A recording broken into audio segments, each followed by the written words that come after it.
My friend, you have met a terrible, terrible demise. But, I don't feel too bad about it. After all, if it weren't from me, it would have just been from someone else, I guess what I'm trying to say is life goes on. Well, for everyone else, life goes on, not for you. You're dead. But that's neither here nor there. It reminds me of one summer day in the park. I was having just a delightful picnic with my good friend Orville. And I said to him, Orville, I have a story. And he said to me, what's the significance of the story? And I said to him, Orville, not every story has to have significance, Sometimes a story is just a story. If you try to read into every little thing and find meaning in everything anyone says, you'll just drive yourself crazy. I had a friend do it once. Wasn't pretty. We talked about it for years. And not only that, but you'll likely end up believing something you shouldn't believe and thinking something you shouldn't think or assuming something you shouldn't assume, Sometimes, I said, a story is just a story. So just be quiet for 1 second of your life and eat your sandwich, okay? Of course, it was only then I realized I'd made sandwiches and poor Orville was having such difficulty eating it. Elephants have those clumsy hands, Actually, I suppose that's the problem. They don't have hands at all, do they? They're all feet. I couldn't imagine someone asking me to eat a sandwich with my feet. Now, if I recall correctly, there was a bakery nearby. I said to him, Orville, let me go get you some rye bread. Now, I'm unsure if elephants enjoy rye bread, but I assure you that Orville does. Now, this was on a Tuesday, which was good because rye bread was always fresh on Tuesday. They made sourdough bread on Monday and threw it out Wednesday, or rather, they sold it at a discount for people wanting to feed the ducks, and then probably at the end of the day, finally, they threw it all out. I don't recall. I do remember a man who would bring his son to the bakery every Wednesday and then go feed the ducks. He would buy all of the sourdough bread. Of course, you're not supposed to feed the ducks sourdough bread at all. It swells up in their stomach and then they all die. At least that's what I've heard. I never saw any ducks die myself, but I did notice a substantial decrease in the duck population over the course of a few years. I just never thought to stop the man and tell him that he was killing the ducks by feeding them sourdough bread. And if you want my opinion on the matter, and I told Orville this as well, if you want to feed ducks or birds or any kind for that matter, it's best to buy seed. I mean, when you think about it, breads of any sort don't occur in nature. They don't grow on trees or spring up from the bushes. I don't think birds know what to do with bread. What was I saying? Oh, yes. So I bought Orville some rye bread. What a fine day it was. It seems that you have met your end. What a pity. I don't feel too bad about it, though. After all, if it weren't me, it would have just been one of the others, I guess. I'm honestly just glad to be out of those air ducts. It's not easy for a hippopotamus to fit up there, and not easy to get down either, and not as young as I used to be, as you can see. I used to be able to do all the sorts of things. You're young, you're vibrant, you have that sort of pep in your step. It reminds me of a conversation I was having with one of my good friends, Orville. We were having a nice picnic one day. I believe it was summer. No, perhaps it was it the fall? Yes, it was the fall because the leaves had turned already. But I said to Orville, I says, Orville, I have a story to tell you. And Orville looked at me, kind of odd and said, what's it about? I said to him, not every story has to be about something, Orville. Sometimes a person just wants to talk. Why does everything have to be a story? I said to him. He just looked at me and he said, well, you said you had a story. And, he was quite right. I did, in fact. I told him I had a story. I suppose if a person just wants to talk, then it's best to not announce that you're telling a story. Telling a story does come with its own pressures and expectations, I suppose.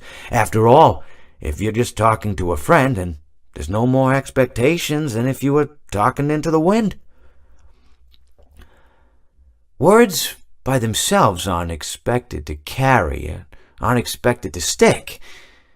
But if you announce you're telling a story, well then, there'd better be a point to it all, No one wants to sit and listen to someone ramble on and on and on with absolutely no end in sight. So, it's good to be mindful that when you tell someone that you're about to tell a story, that you have something to say. Telling someone that you're going to tell them a story is tantamount to asking them to stop what they're doing and pay attention. You're basically saying, hey buddy, stop everything, stop what you're thinking, I have a solution to everything. And well, I didn't really have any story to tell. In hindsight, I probably just misspoke when I said that I had a story. I think it would have just been better to tell Orville that I wanted to tell him something rather than tell him that I had a story. But even then, it might have put too much importance on the whole thing. Either way, it was quite a nice day. I remember that we were drinking tea. Well, it seems that your journey has ended. Very sorry about that. It was always going to end this way, of course. If it weren't by me, it would have just been by some other, terrible thing. Just, you could not imagine how terrible it would be. Just, I get scared thinking about it. I'm glad it's not me. It reminds me of a time I was speaking to my good friend Orville. We were sitting on a park bench watching the pigeons. I was on the left, he was on the... Oh, wait, was I on the right or left? Anyways, it doesn't matter. We were sitting on there watching the pigeons. And I said to Orville, "Friend, those birds are frozen." And he kind of looked at me like I'd lost my mind. But I reminded him that it was winter, and often birds will sit in a tree until they freeze. And then they sort of fall to the ground until the sun warms up and they can, move around again. So I said to Orville, "You might as well save those breadcrumbs until the birds thaw, because they can't very well enjoy them in the condition they're in." To which he asked what I meant, and asking what condition the crumbs should be in before he threw them to the birds, assuming that I meant the birds couldn't enjoy the breadcrumbs in the condition that the crumbs were in, when in fact I had meant the birds could not enjoy them in the condition that the birds were in, considering that the birds were frozen. So he took a moment and then threw his last handful onto the ground. I said to him, "Orville, why did you throw the breadcrumbs to the birds when I just told you they're frozen?" To which he responded, "The breadcrumbs are not frozen." Again, misunderstanding my words. I didn't mean to say that the breadcrumbs were frozen when I said I told you they're frozen. I'd been referring to the birds. In hindsight, what I should have said was, and this would make perfect sense, "Why did you throw the breadcrumbs to the birds when the birds are frozen?"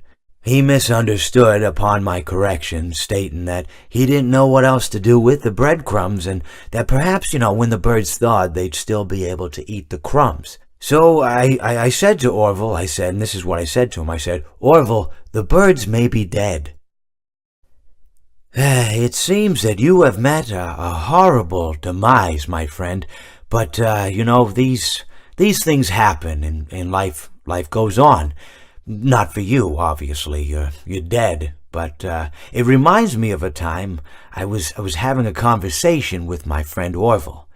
We were, where were we? I think we were by the river. We were sitting by the river and watching the fish leap over the falls. And I said to Orville, sometimes I feel like a fish leaping over and over again, always trying to get somewhere, though I don't know where, only to find myself in the jaws of a beast. He, of course, looked at me, surprised, "Have you been in the jaws of a beast, friend?" To which I said, "No, of course not, Orville." I said, No.